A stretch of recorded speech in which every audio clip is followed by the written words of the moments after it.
ጤና ይስጥልን ክቡራትና ክቡራን ተመልካቾቻችን በእያላችሁበት እንደምን ሰነበታችሁ። የህይወት ገጾች ዝግጅታችን ነው። ዝግጅታችን በስነ ልቦና ስነ አእምሮና ማህበራዊ ጉዳዮች ላይ ያተኩራል። በዛሬው ቆይታችን ማህበራዊ ጉዳይ እናነሳለን። ማህበራዊ እሴት የተሰኘ ርዕሰ ጉዳይ ወደ እናንተ እናደርሳለን። ሙሉ አዳም ታምሩ አብሬያችሁ ቆይታ የማደርግ ይሆናል። ከቆይታችን ጋር ደግሞ ሰፊ ሙያዊ ሀሳቦችን የሚያጋሩን እንግዳ ጋብዘናል። እንግዳችን ታደሰ ጸጋ ጋዜጠኝነት አገልግሎት በመስጠት ባለሙያ ናቸው። እንዲሁም የባህል ጥናት ባለሙያ በተጨማሪ የተለያዩ አርዕስተ ጉዳይ ላይ የሚያተኩሩ የድርሰት ስራዎችን በማበርከት ይታወቃሉ። በባህል ዙሪያ ደግሞ ልዩ ልዩ ተግባራትን በማከናወን ሰፊ አገልግሎትን በመፈጸም ላይ ይገኛሉ። ዛሬም በቆይታችን ማህበራዊ ጉዳዮችን በርዕሰ ጉዳይነት ስናነሳ ከሴት ጋር የተገናኘውን ነገር ወደ እናንተ የምናደርስ ይሆናል። እናንተም በያላችሁበት ሆናችሁ ወዳችሁ ፈቅዳችሁና ጊዜ ሰጣችሁ እየተከታተላችሁን ስለሆነ ከልብ እናመሰግናለን። ከኛ ጋር እንድትሆኑ ያክብሮት ግብዣችን ነው። ታደሰ ዛሬ በቆይታችን ያው አንተ ያልኩ ስለሆነ የምቀጥለው ሰፊ ሀሳቦችን ልታጋራን ከማህበራዊ ጉዳይ ከባህላችን ጋር የተገናኘውን ነገር ለመነጋገርም ለተመልካቾቻችን እጅግ ቁም ነገርን ለማስጨበጥ በህይወት ገጾች ዝግጅታችን እንግዳችን ስለሆንክ በጣም ደስ ብሎናል። እናመሰግናለን። ለማመሰግናለሁ። ተመልካቾቻችን እንዲያውም ታደሰ ጸጋ ማን ነው ብሎ ሊጠይቁ ይችላሉ። እንግዲህ በጣም ብዙ የድርሰት ስራዎችን አበርክተህልናል። ታሪክ ቀመስ የሆኑ የጎንደርን ነገር የሚያወሱ መጽሐፍትን ሁሉ አበርክተህልናል። በጋዜጠኝነት ስራም ሙያም ረጅም ዘመናትን በአገልግሎት ላይ ዛሬም ድረስ በአገልግሎት ላይ ትገኛለህና የባህልን ጉዳይ በተመለከተ እንደው ታደሰ ቢያወራው ያምርበታል እሱ ቢነግረን በጣም ደስ ይለናል ብለን በህይወት ገጽ ዝግጅታችንም ደግሞ ከኛ ጋር ስለሆንክ በድጋሚ አመሰግናለሁ። ያው መሰረቴ ጋዜጠኝነት ነው። ባህል ደግሞ በፍላጎትም በትምህርትም ያው መከታተለው ነገር ነው። አሁንም የባህል ተማሪ ነኝ። ባህል ልክ እንደ ጋዜጠኝነት ሁሉ ትኩረቴን ይስበዋል። እንግዲህ ከዛ አኳያ ባህል ሰፊ ነው። ጥልቅ እንደ ውቅያኖስ ልንለው እንችላለን። ባህልን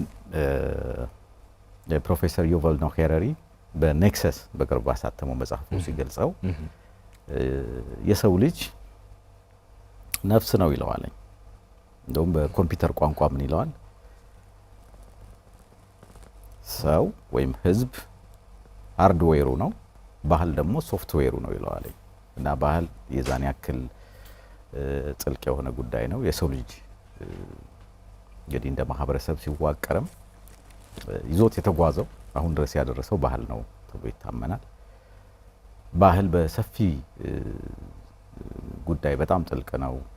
ከብዙ አኳያ ባህልን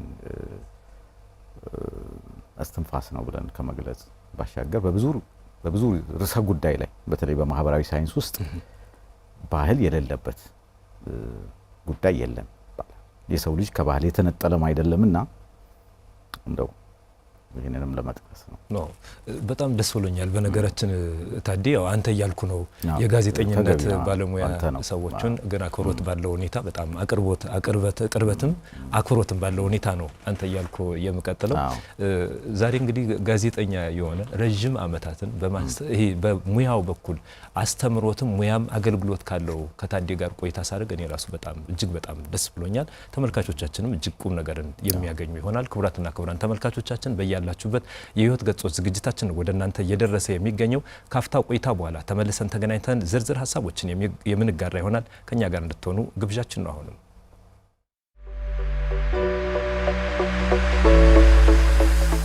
የህይወት ገጾች በስነ ልቦናና አእምሮ ጤና ባለሙያዎች የተዘጋጀ ወደ እናንተ የሚደርስ ሳምንታዊ ቴሌቪዥን ፕሮግራም በስነ ልቦና አእምሮ ጤናና ማህበራዊ ጉዳዮች ላይ ባተኮሩ ዝግጅቶቹ ከእናንተ ጋር ይቆያል። ከፍተኛ ልምድ ያካበቱ ምሁራን ሙያዊ ትንታኔ የሚሰጡበትና ልምዳቸውን የሚያካፍሉበት የህይወት ገጾች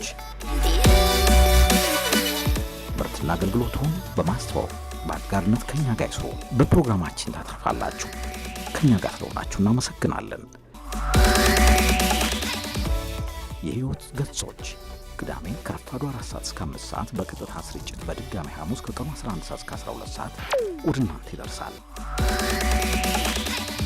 የሻምቦ ብሮድካስቲንግ እና ሚዲያ ፕሮዳክሽን ከአማራ ሚዲያ ኮርፖሬሽን ጋር በመተባበር የህይወት ገጾች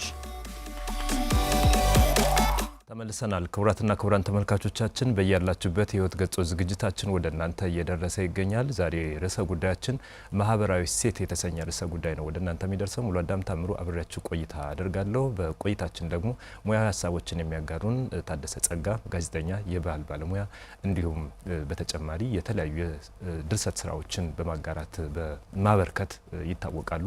ዛሬም ቆይታችሁ ከኛ ጋር እንዲሆን ግብዣችን ነው። ታዲ መግቢያ ላይ በጣም ረስቸው ተመልካቾቻችን ሁሌም የህይወት ገጾች በተላለፈበት እለት ሁሌም አይዲዩ ላይ ያንተን ድምጽ ነው የሚያዳምጡት። ይሄን እንዲያስታውሱት ፈልጋለሁ።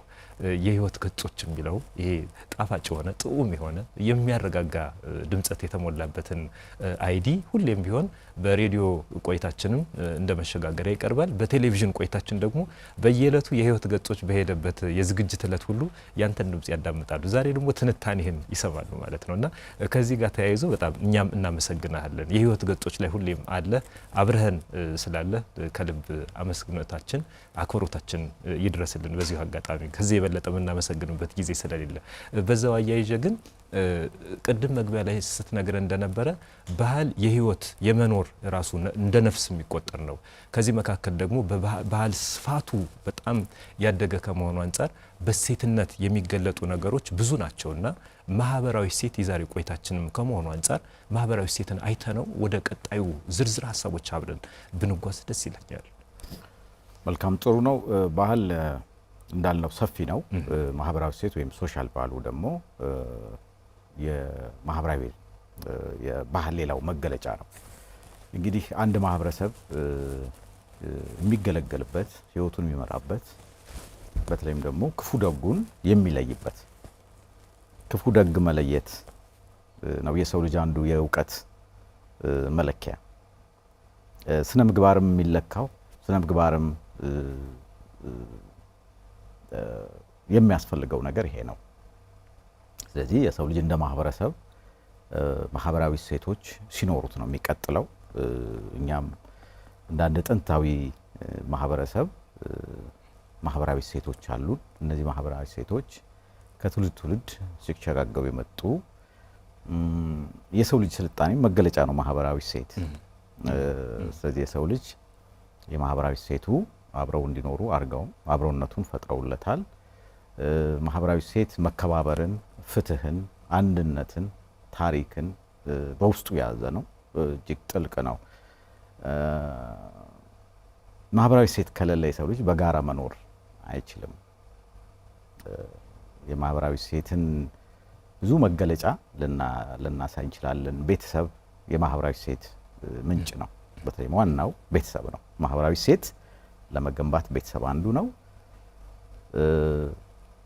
ትምህርት ሌላው ነው።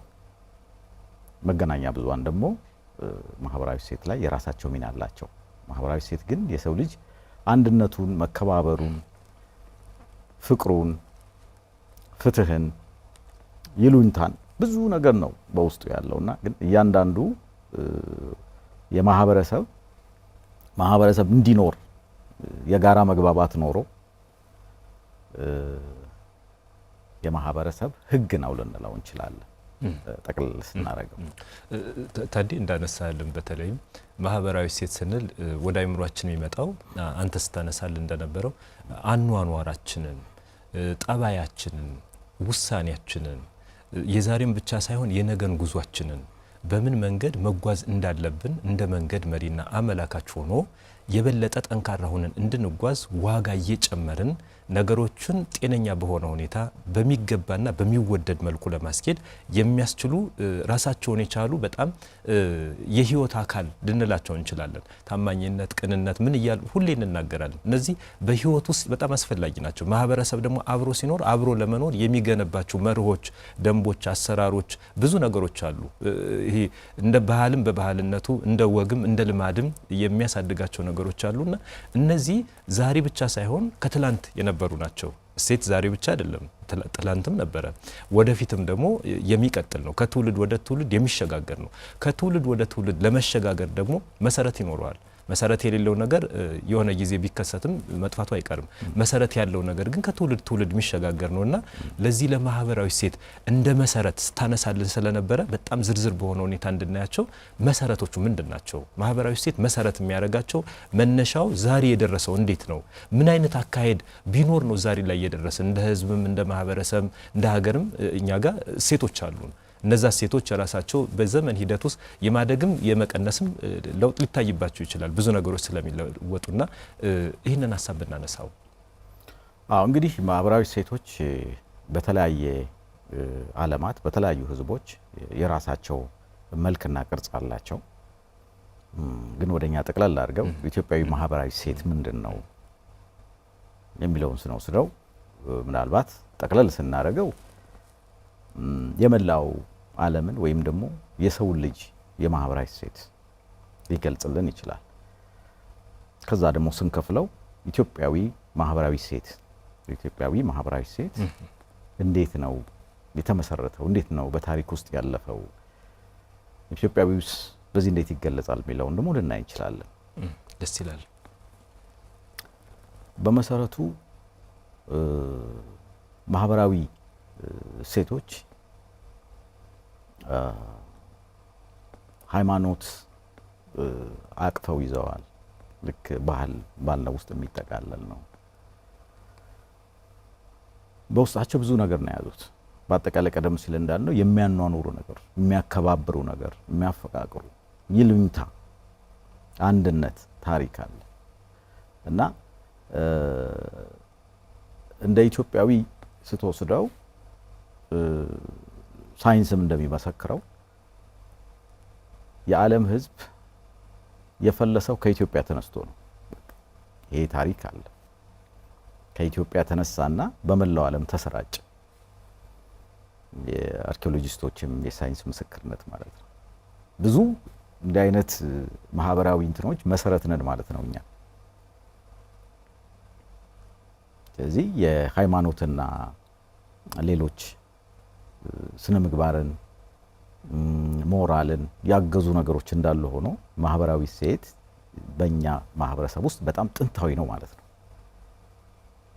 ስለዚህ በጣም ረጅም ጊዜ ይዘነው የመጣን ከቅድመ አያቶቻችንም በዛ በፊት የወረስነው ነው ማለት ነው። ስለዚህ መሰረቱ በጣም ጥንታዊ ነው ማለት ነው።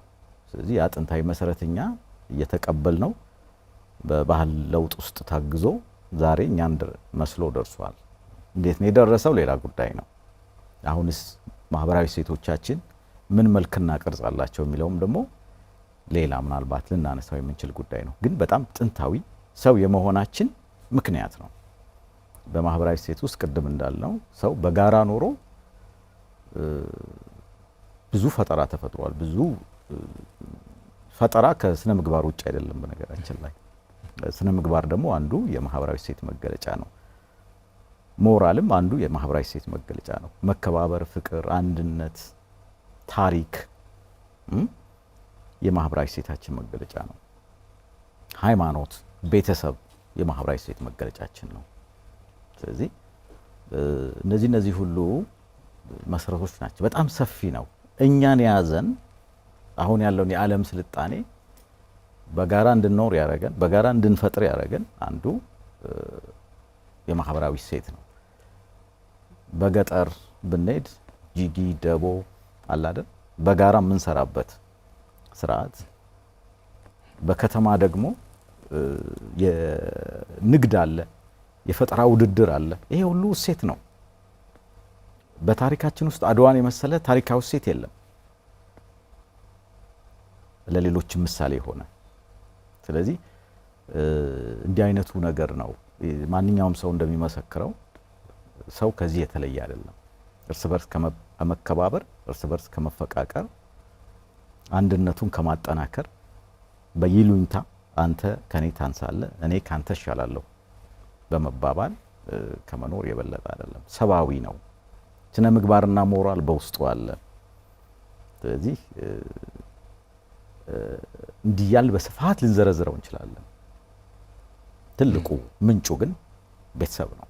ማህበራዊ እሴትን ቤተሰብ ከቤተሰብ ይመነጫል፣ እዛ ወደ ማህበረሰብ ይሄዳል። የማህበረሰብ መሰረት ቤተሰብ ነው። ከማህበረሰብ ወደ ሀገር ይሄዳል። እየተቀባበልን የምናሳድገው በተለያየ መልኩ ዓለምን እንደገና የሚያሻሽል ቀጣዩ ትውልድም እዛ እየተነሳ ነው አሁን የደረስንበት እና ዓለም በስነ ምግባር በማህበራዊ እሴቶች ተረማምዳ ባታልፍ ኖሮ እዚህ አትደርስም ነው የሚባለው። እንደውም ስነ ምግባር ባይኖር ኖሮ ዓለም በዚህ አይነት ስልጣኔ አይደርስም ነበር። አሁን ከደረስንበት የኢንፎርሜሽን ቴክኖሎጂ ዲጂታል ስልጣኔ ለመድረስ ስነ ምግባርና ማህበራዊ እሴቶች አግዘዋል። ያ ባይሆን ኖሮ መጓዝ አይቻልም ነበር ይላሉ። አሁንም ያለንበት ዘመን ላይ ምናልባት ወደ ኋላ ላይ ልናነሳው እንችላለን። አንዱ ተግዳሮት ዓለም ላይ ከደረስንበት ከፍተኛ የዓለም ስልጣኔና ቴክኖሎጂ ጎን ለጎን የስነ ምግባር ጉዳይ ብዙ የታሰበበት አይደለም የሚሉ ወገኖች አሉ። እሱ እንደውም ብዙ የመስኩ ምሁራን እንደሚናገሩት ያጠፋን ይችላል ዓለምን ማለት ነው። ስለዚህ ማህበራዊ እሴቶች እንግዲህ የዓለም መሰረት ናቸው። የማህበራዊ እሴት ብቻ ሳይሆን አጠቃላይ የምናየው የቁስ አካሉም መሰረት ናቸው። ምናልባት በቤተሰብ ደረጃ እንዴት ይገለጻሉ? ሌሎች ብዙ መገለጫዎች አላቸው። በሃይማኖት በኩል እንዴት ይገለጻሉ? በስራ በኩል በታሪክ በኩል እንዴት ይገለጻሉ ስንል ደግሞ የራሳቸው ሰፊ መገለጫ አላቸው። ታዲስ ተነሳልን። በተለይ ሰው ስንል ቶሎ አይምሯችን ላይ ቀድሞ የሚመጣልን አንዱ ሀሳብ ማህበራዊ ፍጡርነቱ ነው። ማህበራዊ ፍጡርነቱ ደግሞ መተባበርን፣ መደጋገፍን፣ መረዳዳትን፣ አብሮ መሆንን፣ አብሮነትን እያዳበረ ይመጣልና በእነዚህ ውስጥ ለነዚህ ሁሉ ቁልፎች ለነዚህ ሁሉ ነገሮች እንደ እስትንፋስ የሚያገለግለው እሴት ብለን ነው። ማህበራዊ እሴቱ እኔ ከሌላው ጋር ለመኖር ሌላው ከኔ ጋር ለመኖር እንደ ማህበረሰብ ደግሞ በምንኖርበት የትኛውም አውድ ላይ በሀዘኑም በደስታውም በድካሙም በጉልበቱም በጀግንነቱም በክፍተቱም አብሮ የሚጓዝበት ነገር አለና ስታነሳልን በተለይም ይሄ ማህበራዊ ፍጡርነቱ የማህበራዊ እሴቶችን በአግባቡ እየተጠቀመባቸው ሲሄድ ከትውልድ ወደ ትውልድ ብዙ ነገሮችን ጠብቆ እንዲመጣ አድርጎታል፣ እንዲደርስ አድርጎታል። የቀነሱ ይኖራሉ፣ የጨመሩ ሊኖሩ ይችላሉ። ያ የራሱ የጥናት የሚፈልግ ቢሆንም ከዚህ ጋር ተያይዞ ግን ስታነሳልን እንደነበር በተለይ ቤተሰብ ውስጥ ያለው እሴት እስከ ሀገር ይደርሳል፣ እስከ ዓለምም ይደርሳል። መልካም ስነ ምግባራዊ ግብረ ገባዊ ለሰው ፍቅር ያለው ለዓለም ፍቅር ያለው ለዓለም ስንል የምንኖርበትን ዓለም ራሱ የሚንከባከብ እስከመሆን የሚደርስ ማንነትን ያዳበሩ እሴትን የገነቡ የያዙ እና ያን እሴት በአግባቡ የሚኖሩ ሰዎች አስተዋጽኦአቸው ለዓለምም የሚተርፍ ነው። ለራሳቸው ብቻ አይደለም፣ እንደ ሕዝብም ለአንድ ብቻ የሚተርፍ አይደለም። ከጥንት ኢትዮጵያ ስልጣኔ ስንነሳ ጥንታዊ ስልጣኔ ካላቸው የዓለም ሀገራት መካከል አንዷ ናት። በሌላ መልኩ ያ ስልጣኔ የእሴት ሁሉ መሰረት ሆኖ ያገለግላልና ቤተሰብ እስከ እሴትነቱ የስራ ማንነትን፣ የትውልድን ነገር፣ የትውልድን ስነ ምግባር፣ የማህበረሰብን አጠቃላይ ደህንነቱ የተጠበቀ አኗኗር በመገንባት በኩል ሚና ስለሚኖረው እንዲያው እነዚህን ከቤተሰብ ጀምሮ ጥቂት ሀሳቦችን ብንጨምርበት በተለይ በስራ ላይ እሴትን እንዴት ነው የምናየው? በቤተሰብ ውስጥ እሴትን እንዴት ነው የምናየው? በእምነት ውስጥ እንዴት ነው እሴትን የምናየው? የተለያዩ እምነቶች ይኖራሉ። በዓለም ላይ ስናይ በጣም ብዙ እምነት የሚከተል ነው። ያንን እምነት የሚከተል ሰው እንዴት ነው እሴትን ገንዘቡ አድርጎ ከሌላው ሰው ጋር በጤና እንዲኖር በአግባቡ እንዲኖር መርህ እንዲያደርገው ደንብ እንዲያደርገው ያገዘው የሚለውን እንደ መሰረትነት ተጨማሪ ብናነሳው ደስ ይለኛል። ታዲ አዎ፣ ቀደም ሲል ያነሳ ነው የቤተሰብ መሰረት ነው ብለናል። እንዴት መሰረት ሆነ ስንል አንድ ሰው ማህበራዊ እሴቶችን የሚማርበት ትምህርት ቤቱ ቤተሰብ ነው የመጀመሪያው። ከዛ ይነሳል ወደ ማህበረሰቡ የሚሄደው ያንን ቤተሰብ ውስጥ የሰነቀውን የማህበራዊ እሴት ይዞ ነው። የመጀመሪያ ትምህርት ቤታችን ቤተሰብ ነው። ቤተሰብ ውስጥ አንድ ግለሰብ ለሰዎች ያለውን አመለካከት ይማራል። የውጭ ዓለም ምንድነው? ከቤተሰብ ሲወጣ ያለው ማህበረሰብ ምን ይፈልጋል? ምን ህግና ደንብ አለው? የሚለውንም ይማራል። ሰው ከራሱ ጋር፣ ሰው ከአምላኩ ጋር። በነገራችን ላይ ጸሎት አንድ ሰው ከአምላኩ ጋር እንዲገናኝ የሚያደርገው ነው። እንደ ሃይማኖተኛ ጥሩ ሰውም የሚያደርገው ነው። ስለዚህ ያን እሴት ይገነባል። ለሌሎች የሚያስብ ባልንጀራህን እንደ ራስ አድርገህ ውደድ ይላል አይደለም መጽሐፉ። እሱ አንድ እሴት ነው። ይሄ ሰው ወደ ማህበረሰብ ሲቀላቀል ክፉ ሊሆን አይችልም። ቤተሰብ ከዚህም በላይ ነው። በእሴት አንድን ሰው የሚገነባው በጣም ብንዘረዝረው ሰፊ ነው።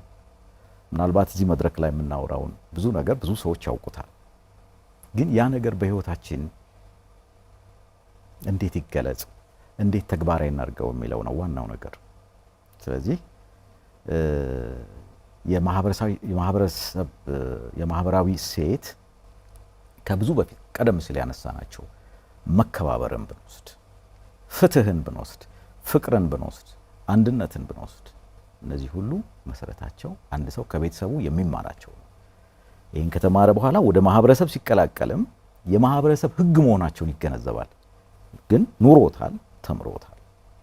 ስለዚህ ምንም ጥያቄ የለውም። በዛ ውስጥ ተቀባይነት የሚያገኝ ሰው ነው የሚሆነው። በሚሰራቸው ስራዎች ሁሉ ውጤታማ ነው የሚሆነው። የውጭ ዓለም የሚፈልገው ይሄን ነው። ያ ሰው ከቤተሰቡ የተማረው ነው። ከዛ ወጥቶ ደግሞ ከማህበረሰቡ ሌላ ያዳብራል። ስለዚህ የቤተሰብ ሚና የሚናቅ አይደለም። እንደውም እዚህ ላይ ቢተኮርበት የሚሻለው ሰው ከቤተሰብ ከወጣ በኋላ ደግሞ የሃይማኖት ተቋማት አሉ። የሃይማኖት ተቋማት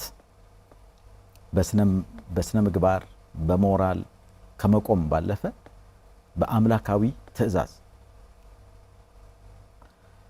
ወይ በመጽሐፍ ቅዱስ ወይ በቁርአን በአብዛኛው እንደኛ ማህበረሰብ የክርስትናና የእስልምና አመለካከት ነው። በዛ ህግ ውስጥ የቆመ ማህበረሰብ ደግሞ ሃይማኖት እንደውም የስነ ምግባርና የሞራል ህግን ቁልቁል ነው የሚያየው። ምክንያቱም የእግዚአብሔር ቃል ይበልጣል ወይም የአላህ ቃል ይበልጣል ብሎ ስለሚያስብ ምን እያለ ነው? የዳበረ ሄደ ማለት ነው። ሲደመር ማህበረሰብ ከሞራልም ከስነ ምግባርም ከሃይማኖትም የተውጣጣ ማህበራዊ እሴት አለው ማለት ነው። ያ ማህበራዊ እሴት ነው ዓለምን ማህበረሰብን ይዞ የሚቀጥለው። ያ ማህበረሰብ እሴት ነው ጥሩ ዜጋ የሚፈጥረው። ጥሩ ዜጋ ደግሞ ፈጣሪ ይሆናል፣ ፈላስፋ ይሆናል። ስለዚህ በዓለም ላይ ስልጣኔም ከስነ ምግባር ውጭ ከማህበራዊ እሴት ውጭ አይታሰብም። ሁሉም ሙያዎች የራሳቸው ኤቲክስ ኤንድ ሎው አላቸው፣ የራሳቸው ስነ ምግባር አላቸው፣ የራሳቸው ማህበራዊ ሙያዊ እሴት አላቸው። የተቀዳው የት ነው? ከማህበራዊ እሴት ነው። ምክንያቱም አገልግሎታቸው ማህበራዊ እሴትንና የሚኖሩበትን ዓለምና የሚኖሩበትን ህዝብ ማገልገል ነው። ሐኪሞች የሂፖክራተስ ኦዝ አለ። ያ የሂፖክራተስ ኦዝ ወይም የሂፖክራተስ ፈላስፋው መሐላ ሰውን ላድን ቃል ገብቻለሁ። በማህበራዊ እሴት ውስጥ ይሄን እንዴት እናገኘዋለን? ለሌሎች መሆን፣ ፍቅር፣ መከባበር፣ አንድነት፣ ፍትህ የምንለውን ይወክላል። አንድ ልጅ ቤተሰቡ ላይ አንድ አፍሪካዊ ስለ አድዋ ድል ታሪክ ካወቀ ያ እሴት ያ ድል በስነ ልቦና አይቀረጽም ማለት አይቻልም። ነፃ ነኝ ጀግና ነኝ ብሎ የሚያስብ ሰው ነው የሚሆነው። እንደዚህ ነው ነገሮችን ልናይ የምንችል። በሃይማኖት ውስጥ ይህን በሌላ ቅርጽ ታገኘዋለህ። በፖለቲካ ውስጥ ይህን ታገኘዋለህ። ስነ ምግባር የሌለው ፖለቲከኛ ከማህበራዊ እሴት የተቀዳ ስብዕና የሌለው ፖለቲከኛ ምን ሊሆን እንደሚችል መገመት ይቻላል። ወይም የሚወክለው ማህበረሰብ ውስጥም ውክልና ሊያገኝ አይችልም። አገልጋይ ሊሆን አይችልም። እሱ ብቻ አይደለም። አንድ የጠፈር ሳይንቲስት ስነ ምግባር ከሌለው የማህበራዊ እሴት ዋጋ ካላወቀ ህዝብንም ዓለምንም ሊያገለግል አይችልም። ስለዚህ የስታርታፕ ሰዎች ወይም የፈጠራ ሰዎች ሁሉ የማህበራዊ እሴት ነው የሚሰሩት። እንትናቸው መሰረታቸው እሱ ነው እና የማህበራዊ እሴት ህይወታችን በአጠቃላይ የምንመራበት መንገድ ነው። ልክ እንደ አገሩና እንደ ባህሉ ቢለያይም ግን የሰው ልጅ አጠቃላይ የጋራ መገለጫ ሆኗል። ነገር ግን የትም ቦታ በዓለም ላይ የማህበራዊ እሴቶች ሲታመሙ እነሱ ካልታከሙ ዓለምም ይታመማል። ጦርነት በተቀሰቀሰባቸው ቦታዎች ላይ፣ ረሃብ በጸናባቸው አካባቢዎች ላይ ወደድክም ጠላህም ማህበራዊ እሴት ታሟል ማለት ነው። አንድ ብሎን ጎድሏል። ከተመሪውም ሊሆን ይችላል እሱ። ስለዚህ እዛ ላይ እንዴት እንስራ? እያንዳንዳችን ቀደም ሲል እንዳልነው ከኛ የሚጠበቀውን ነገር ለማህበሩ እንዴት አስተዋጽኦ እናድርግ የሚለው ነገር ደግሞ ዋና መሰረት ነው። እጅግ በጣም ሰፊ የሆነ ሁሉም ሰው ደግሞ አሁን የማህበራዊ እሴቶች በአንድም በሌላ መልኩ መወያያ ስለሆኑ ያው ሰውም ይሄ ነገር ምንድናቸው የሚለው ባይጠፋውም ግን የዘናጋናቸው እንደሆነ ግን ያው ብዙ ምልክቶች የሚታዩ ይመስለኛል። ነገር ግን ዋጋቸው በጣም ከፍተኛ ነው። ባህል ስንል እንደውም የባህል ዋና ኮምፖነንቶች፣ ኤሌመንቶቹ፣ ግብአቶቹ የያዙት ምሰሶዎቹ እነሱ ናቸው። እነሱ ከሌሉ የሰው ልጅ የጋራ የሚለው ነገር የለም። የጋራ ስልጣኔም አይኖረው እና አሁን በአንዳንድ የምርምር ስራዎች ላይ በተለይ የስነ ህይወት ምርምር ላይ የሰው ልጅ በሕክምና የበለጠ ጤነኛ እንዲሆን የሚደረጉ ምርምሮች ላይ ከሰው ልጅ የተዛባ የስነ ህይወት ስራ መፈጸም ስነ ምግባሩ ይከለክላል ነው የሚባለው። ለምሳሌ የንቅለ ተከላ ቢደረግ የሰውን አንድ አካል ለሌላው ማድረግ አይቻልም እና ስነ ምግባር ሰፊ ነው። መሰረቱ ደግሞ የማህበራዊ እሴት ነው። ስለዚህ እነዚህ ማህበራዊ እሴቶች በህይወታችን ውስጥ ትላንት በነበረው ህዝብም ማህበረሰብም ዛሬ ላለውም ነገም ለሚመጣው እያንዳንዱ እንደ ድር ሆነው እንደ ከድ ሆነው የሚጋመዱ የሚዛመዱ የሚያስተሳስሩ የሚያያይዙ ህብረትን አንድነትን በአስተሳሰብ በጠባይ የሚገለጡበትን ነገር ሁሉ እስከ መወሰን የሚደርሱ እጅግ ከፍ ያለ መሰረት ያላቸው መሰረቱም ራሱ በእምነት የሚታይ በቤተሰብ የሚታይ በትምህርት የሚታይ በማህበረሰቡ ራሱ ይዞበት በመጣ መንገድ ሁሉ የሚገለጽ መሆኑን ነው። በስራ አጋጣሚዎቻችን በአገልግሎታችን ሁሉ የሚስተዋል እንደሆነ ነው ታዲያ ያነሳልን። በጣም ሰፊ ሀሳቦች ነው። ማህበረሰብ የጀርባ አጥንት ናቸው የሚለው የጀርባ አጥንት በጣም ጥሩ ሰፊ ሀሳቦችን ያነሳልን። ክቡራትና ክቡራን ተመልካቾቻችን በያላችሁበት የህይወት ገጾች ዝግጅታችን ወደ እናንተ እየደረሰ ይገኛል። ካፍታ ቆይታ በኋላ ተመልሰን ሌሎች ሀሳቦችን እንጋራለን። አብራችሁን ሁኑ።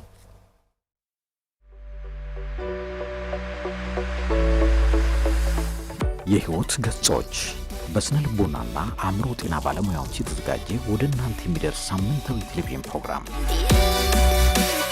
በስነ ልቦና አእምሮ ጤናና ማህበራዊ ጉዳዮች ላይ ባተኮሩ ዝግጅቶቹ ከእናንተ ጋር ይቆያል።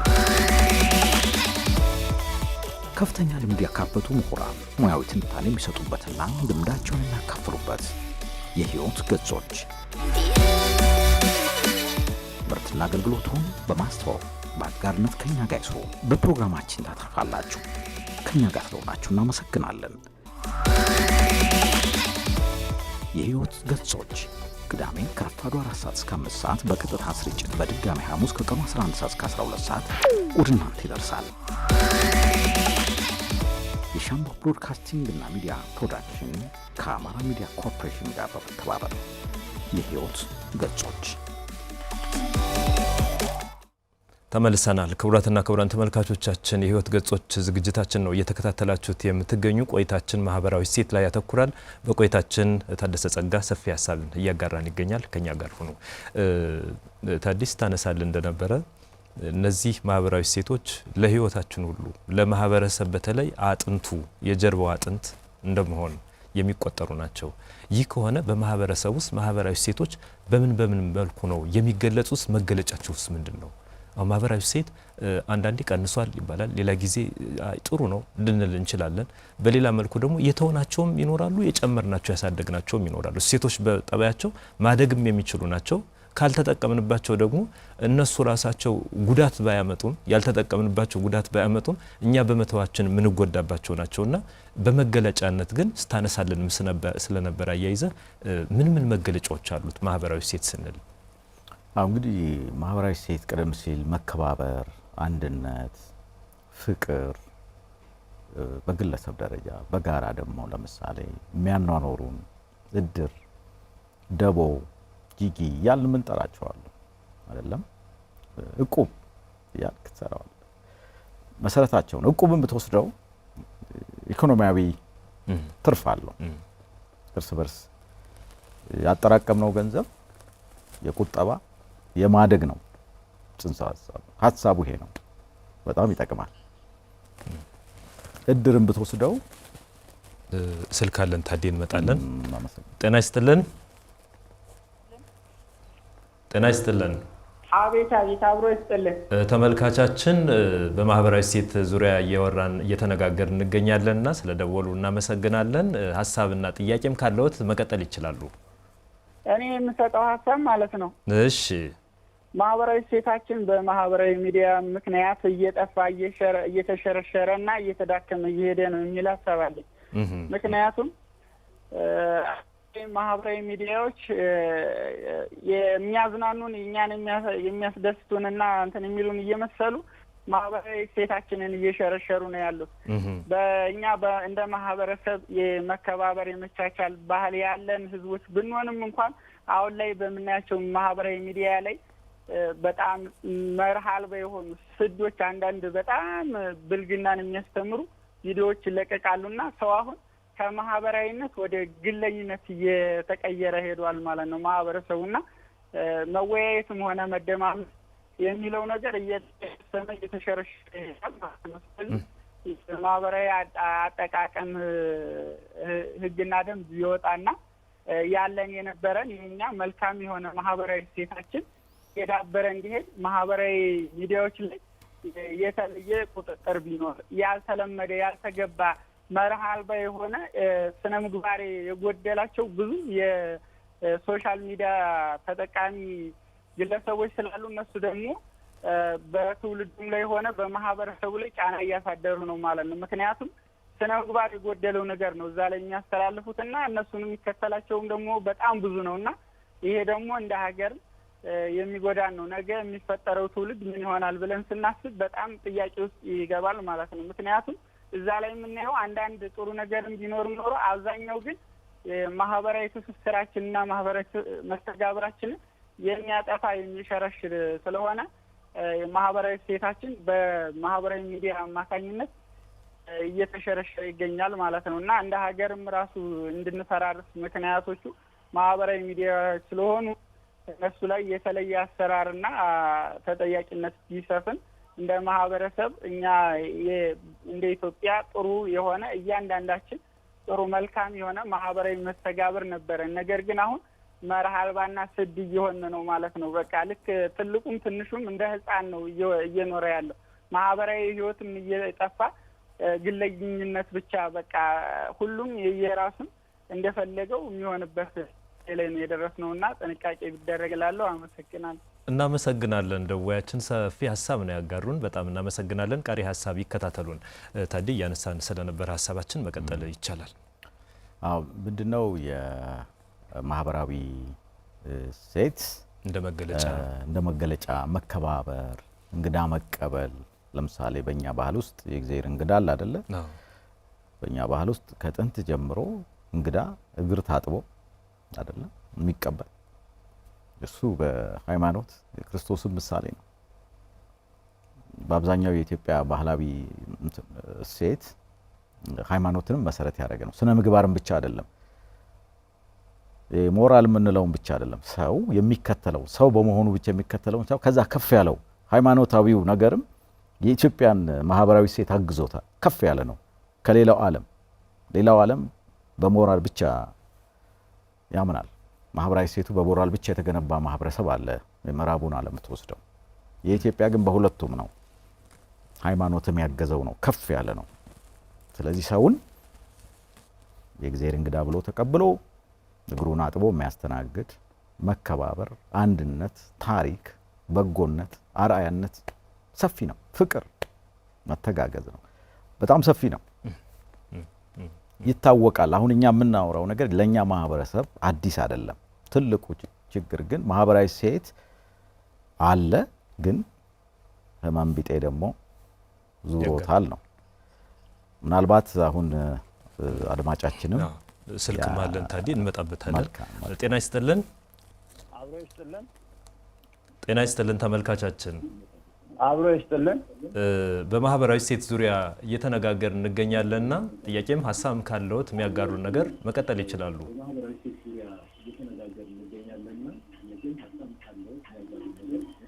ተመልካቻችን ሀሳቦትን ይቀጥሉ። በጣም ጥሩ። እኔ ምናልባት አሁን ለአጋራቸው የፈለጉት ነገር ማህበራዊ ሴት እዚህ በሚዲያ መስማታችን ደስ ይላል።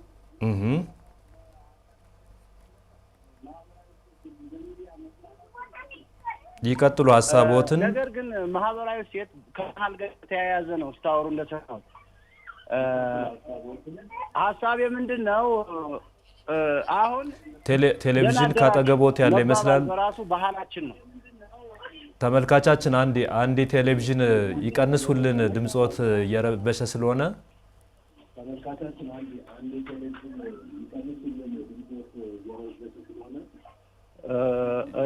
ይቀጥሉ ሀሳቦትን። ሀሳቤን እቀጥላለሁ። ደህና አደራችሁ፣ ደህና ዋላችሁ መባባል ደህና አደራችሁ፣ ደህና ዋላችሁ መባባል ከባህላችን አንዱ ነው። ይቀጥሉ። እና ይሄ አሁን ያለው የመጣው ትውልድ ግን እግዚአብሔር ይመስገን የሚል ትውልድ አይደለም እየመጣ ያለ እየተቀረጸ ያለ። ኢቭን ደህና አደራችሁ ደህና ዋላችሁ መባባል ቀርቷል ከባህል አንጻር። ይሄ ለምን ቀረ? ከምን ጉድለት ነው? እኔ ይሄ ባህልን መሸጋገር አሁን ባህልን መወራረስ የሚለው ነገር እኔ ግራ አጋብቶኛል። እንቅፋት ሲመታቸው ድሮ እንቅፋት ሲመታ ሰውን እንቅፋት ሲመታው እኔ ሊድፋኝ ነበር የሚል ይሄ ክብር ከመከባበር የተነሳ ነው።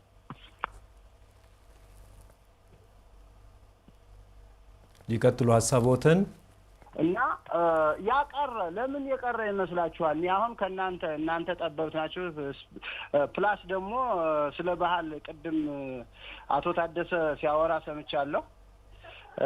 ባህል ምንድን ነው? ሰው ሃርድዌር ነው፣ ባህል ሶፍትዌር ነው ሲል ሰምቻለሁ። ደስ የሚል አገላለጽ ነው። ነገር ግን ኦብስታክል እንቅፋቱ አሁን ይሄንን ትውልድ እንዲፈጠር ያደረገው ምንድን ነው? አሁን ተኔ በፊት አስተያየት ሲሰጥ የነበረው ልጅም ከጅማ በተለያየ ሚዲያዎች የሚተላለፉ ነገሮች ከባህል ውጭ ናቸው እያለ ነው። እውነቱን ነው። እና ይሄንን አሁን እንቅፋቱ የት ላይ ነው? እኔ አሁን አቶ ታደሰ የምጠይቀው እንቅፋቱ ወይም ስብራቱ ያን ይዘን እንዳንቀጥል ያደረገን ነገር ምንድን ነው የሚለውን ነው። ጥሩ ተመልካቻችን ሀሳብ ስላጋሩ እናመሰግናለን። ቀጣዩን ሀሳብ ይከታተሉን፣ ከኛ ጋር ይሆኑ። ታዲ መቀጠል ይቻላል። መሳ መልካም። ወደ ጥያቄዎቻቸው ብንሄድ ጥሩ ይመስለኛል። መጣበታለን። በተለይም ይሄ ከመገለጫዎቹ ጋር ተያይዞ ሀሳቦችን አንስተህልናል። ጠቀሜታ የራሱ የሆነ ጠቀሜታዎች አሉ። እንደ ማሳያ የምታሳየን ጨምርልንና እንዴት ማዳበር ይቻላል የሚለውን አንስተን በዛው ሀሳቦቻችን ጠቀልላለን። አዎ ምንድነው ማህበራዊ ሴቶች በጣም እንደሚጠቅሙ እንደዚህ ዘመን አስተማሪ ጊዜ የለም። ይሄ አንዱ ነው። ይሄ ዘመን ማህበራዊ ሴቶች በጣም ጠቃሚ እንደሆኑ ሁሉም ሰው ተማምኖበታል። እንዴት እንጠብቃቸው ደግሞ ቀደም ሲል አንድ አድማጫችን የተናገሩት አሉ። ሰላምታ መሰጣጣት እኮ የመጀመሪያው እሴት ነው። መከባበር የሚለውን ይሸከማል። ስለዚህ እርስ በርስ ሰላም መባባል፣ ፍቅር መሰጣጣት ነው። እርስ በርሳችሁ ሰላም ተባባሉ ይላል አይደል? መጽሐፍ ቅዱስም እንደዛ ይላል። በነገራችን ላይ ሰላምታ የሰው ልጅ ባህል ነው። ቋንቋ ስላለው ሰላም የሚባባል የሰው ልጅ ብቻ ነው። ይሄንም መገንዘብ ያስፈልጋል። ስለዚህ ከዚህ ጀምሮ እውነታቸውን ነው። ዝም ብሎ የሚደበለቁ ሰዎች አሉ በማህበራዊ ግንኙነታችን። እነዚህ ሰዎች ስለዚህ አልተገነቡም ማለት ነው። የሆነ ነገር ጎሏቸዋል ማለት ነው። ስለዚህ እነሱን ማስተማር ያስፈልጋል ወዲያው። ወይም ደግሞ እኛ ሰላም ማለት አለብን። ታዲያ ሰላም ናቸው። ስለዚህ የሰው ልጅ የከበረ ባህል መገለጫ፣ እሴት መገለጫ አንዱ ሰላምታ ነው። ሰላምታ በነገራችን ላይ የሰው ልጅ ያለው ነው። ሌላ እንስሳ የለውም። ሌላ ሰው ያው በሳይንስ የሰው ልጅ ማህበራዊ እንስሳ ነው አይደለ? ሌላ ከሰው ውጭ ሰላም ይባላል የለም። በተለያየ መልኩ የሚለማመዱ እንስሳት ሊኖሩ ይችላሉ፣ ለሰርከስም ለምንም። የሰው ልጅ ግን ትልቁ እንትኑ ቋንቋ ስላለው ማለት ነው። ቋንቋ የሰው ልጅ ባህል ነው። ሰላምታም እዛ የሚመነጭ ነው። ስለዚህ የእሴት መሸርሸር ማሳያ ነው። ልክ ናቸው። እንዴት እንገንባው ደግሞ ይታወቃሉ። በየማህበረሰቡ ያለው እሴት ራሳችን ነው የምንገነባው። ራሳችን አርያን ነው በያለንበት። ይሄ ትክክል አይደለም እንበል፣ በተለይ የምናውቅ ሰዎች እና እርስ በርሳችን ቅድም እንዳልነው መሰረቱ ምንጩ የባህልም የማህበራዊ እሴትም ምንጩ ቤተሰብ ነው። ቤተሰብ ደግሞ ሚናው መወጣት አለበት። ልጆች ከመመገባቸው በፊት ጸሎት ቢያደርጉ ምን አለ? እንግዳ ሲመጣ ጉልበት መሳም የኛ ባህል ነው። ስለዚህ እኛ ለብዙ ነገር ቀዳሚዎች ነን። የዓለም ሕዝብም ከኛ ተነስቶ ነው የፈለሰው። ብዙ ማህበራዊ እሴትም ከኛ ነው የፈለቁት። የክርስትናና የእስልምናን ሃይማኖት ውስጥ ያሉ መልካም እሴቶችንም ቀዳሚ ተቀባዮች ነን፣ እንደ ሃይማኖትም እንደ እሴትም። ቅድም እንደተባለው ግሎባላይዜሽንም የቴክኖሎጂም የዲጂታሉ ዓለም ተጽዕኖ አለ። እዚህ ላይ ደግሞ ከሚፋጀው የሚበጀው ብለን ደግሞ መለየት አለብን። የት ነው የሚበጀውን መያዝ፣ የሚፋጀውን መተው? በነገራችን ላይ የማህበራዊ ሚዲያም ሆነ የዲጂታሉ ዓለም የማንክደው ሀቅ እውቀትን እንደ ቅቤ ፍትፍት የሚያጎርስ ጊዜ ነው ከተጠቀምንበት። ሁላችንም እየተማርንበት ነው። የዚያን ያክል ደግሞ የሚለበልብ እሳት መሆኑንም ማወቅ ያስፈልጋል። ስለዚህ ያንን የሚገራው ምንድነው? ማህበራዊ እሴት ማወቅ ነው። እና ብዙ ሀገሮች የራሳቸው አሁን የዲጂታል ስነ ምግባር አላቸው። አንዱ የሳይበር ክራይም ወይም ደግሞ የዚህ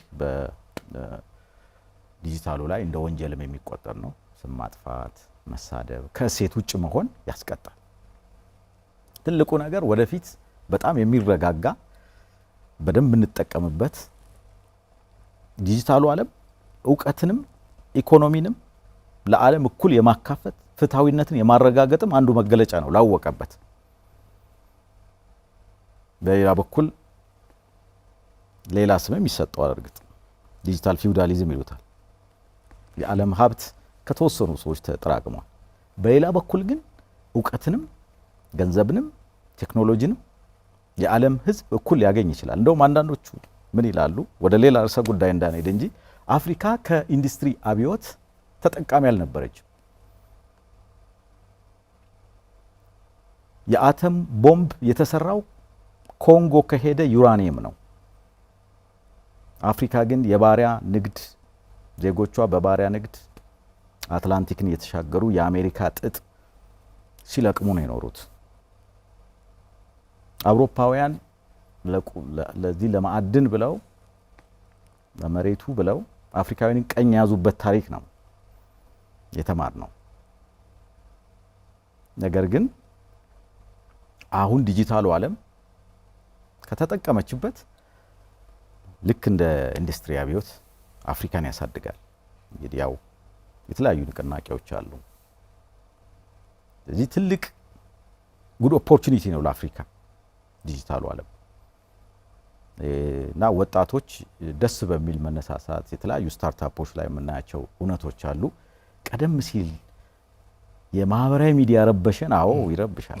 ምክንያቱም በጣም መገንዘብ ያለብን አንድ ሰው ለምሳሌ እንደው በዚህ አጋጣሚ ለመግለጽ ባለ 5 ኮከብ ሆቴል ገብቶ ሲስተናገድና አንድ ጉራንጉር ውስጥ ከሚገኝ ቡና ቤት ውስጥ ቁጭ ብሎ ሲጠጣ እኩል አይደለም። ስለዚህ መምረጥ ያስፈልጋል። ለምሳሌ እኔ ሚኒስትሪ ሚዲያው የራሱ ስንነት ቢኖረው መረጃ የምወስደው ከቀጥታ ሚኒስትሪ ሚዲያው ላይ ነው። ሶሻል ሚዲያ የራሱ ዋጋ አለው፣ የራሱ አጠቃቀም አለው። ስለዚህ ወደፊት እየጠራ የሚመጣ ያው ያም እየተነሳ ቴክኖሎጂው ምክንያት ሆኖ እንትን የሚልበት ሁኔታ ሊኖር ይችላል። እሱን እንግዲህ ወደፊት ሲገባን የሚስተካከል ነገር ሆኖ ጥቅሙን መያዝ ያስፈልጋል። ግን ማህበራዊ ሴቶቻችን ለራሳችን፣ ለሞራላችን፣ ለሃይማኖታችን ካከበርናቸው ያከብሩናል።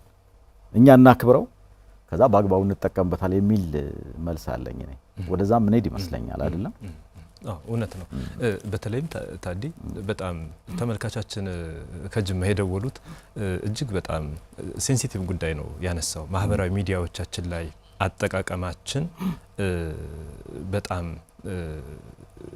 ስነ ስርዓት ይፈልጋል፣ እሴት ይፈልጋል፣ አስተውሎት ይፈልጋል። ማህበራዊ ሚዲያ የራሱ ጥቅም ቢኖረውም የራሱ ጉዳትም ይዞ የሚመጣ ነው። ያለ እሴት የሚሄዱ ነገሮች በዋናነት ይሄ ማህበረሰባዊ ባህልንም ማህበረሰባዊ አስተሳሰብና ስሪትን ሁሉ ሊጋፉ ይችላሉ። ይህ ከሆነ በአጠቃላይ እሴትን እንዴት መረዳት አለብን እስከምን ድረስ የሚለውን ማጠቃላይ ሀሳብ ሰጥተን እንጨርሳለን ማለት ነው። በጣም ጥሩ። ምንድነው ማህበራዊ ሚዲያ የእሴት መሸርሸር ማሳያ ነው የሚለው እውነት ነው። ግን ራሳችን እያንዳንዳችን ያለን ኃላፊነት እሴትን ስናከብር የሚመጣ ለውጥ ይኖራል ብዬ ገምታለሁ። ከዛ ውጭ ግን አንዳንድ ጊዜ ቴክኖሎጂው ስለሰጠን ብቻ የምንሰራቸው ስራዎች ወንጀል ናቸው። ስለዚህ እንግዲህ ህግ አውጪውም የዲጂታል ስነ ምግባር መሰረት ያደረጉ ህጎች ሊኖሩት ይገባል። የሶሻል ሚዲያ ወይም ደግሞ የማህበራዊ ሚዲያ ቅድም እንዳልኩተኝ የሚበጅም የሚፋጅም ነገር ስላለው እሴትን መሰረት አድርገን መጠቀም፣ ለምሳሌ ያልተገባ ንግግር፣ ያልሆኑ ነገሮች መጥፎ እንደሆነ ማንም ሰው ይረዳል። እሱን መገንዘብ ነው። ከዛ ልፍ ሲል ግን ህግና ስርዓት ያስፈልገዋል። በዋነኝነት ግን ቅድም ማህበራዊ እሴቶች መፍለቂያቸው ቤተሰብ ነው ብለናል። ሃይማኖት በጣም ሰፊ ጉዳይ ስለሆነ እንጂ ብዙ ነገሮች ልናነሳ እንችላለን። ለምሳሌ በኢትዮጵያ ኦርቶዶክስ ቤተክርስቲያን አንድ ሰው በተለይ ቀደም ሲል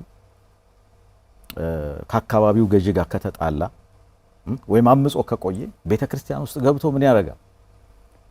ደወል ይደውላል። ማንም አይነካውም። ይሄ ትልቅ እሴት ነው። ሃይማኖት እዛ ቅጥር ግቢ ውስጥ ገብቶ ቅጥር ከገባ ማንም አይነካውም። ደወል ይደውልና ይቅርታ ይጠይቃል። ይሄ እሴት የተከበረ ነው። ቤተክርስቲያን ይህን እሴት እንዴት ነው ያዳበረችው? ሌላ ጥያቄ ነው። ልክ ስቴት በየቦታው በእሴት የተከማቸ እሴት አለ። እሱን እየመነዘር መጠቀም አለብን። ሚዲያ አርአያ የሆኑ ሰዎችን በማቅረብ አርአያ የሆኑ ባህሎችን፣ ልምዶችን በማስተማር ሚና አለው። እየሰራን ነው ወይ? ይሄ ሌላ ጥያቄ ነው። ልክ እንደዚህ እንወያይበት ይገባል። ትምህርት ቤቶች፣ የትምህርት ሚኒስቴር፣ የትምህርት ቢሮ በስርዓተ ትምህርቱ ላይ እንትን ማድረግ አለባቸው። ካሪክለም መዘጋጀት አለበት በተለያየ መልኩ። ስለዚህ እነዚህ መፍትሄ ናቸው ብዬ አስባለሁ። በጣም ረጅም ሰዓት ሊወስድ የሚል ትንሽ ነው። ለዛሬው እንግዲህ ይህን ካል በቂ ነው ብዬ አስባለሁ። በጣም ሰፊ ሀሳቦችን ያነሳልን ከጅማ ሳይሆን ከጃማ ተመልካቻችን ደውሎ ስለ ማህበራዊ ጉዳይ ያለውን ተጽዕኖ ከሴታችን ጋር እንዴት እንደሚመስል ሰፊ ሀሳቦችን ነው ያጋራል። ሌሎች ተመልካቾቻችንም የደወሉት አድርሰውናል። እንዲሁም በውስጥ መስመራችንም በጣም ብዙ ተሳታፊዎች አሉና ታዴ በጣም በድርሰት ስራዎች በጋዜጠኝነት አገልግሎት ዛሬም በተቋማት አገልግሎት ውስጥ በተጨማሪ በባህል ጥናት የተለያዩ ስራዎች ላይ ሰፊ አገልግሎት አለ፣ ሰፊ አስተዋጽኦ አለ። ዛሬ ደግሞ በቆይታችን በህይወት ገጾች ካንደበትህ የሚፈልቀውን ከእውቀትህ፣ ከልምድህ፣ ከሙያ ከብዙ ልምድ የተገኘውን ነገር ስላጋራህን በህይወት ገጾች በተመልካቾች ስም ከልብ አመሰግናለሁ። አመሰግናለሁ። ምንም አይደል። እኛም እናመሰግናለን። ክቡራትና ክቡራን ተመልካቾቻችን በያላችሁበት የተከታተላችሁት ቆይታ ያደረጋችሁት የህይወት ገጾች ዝግጅታችን ነበር።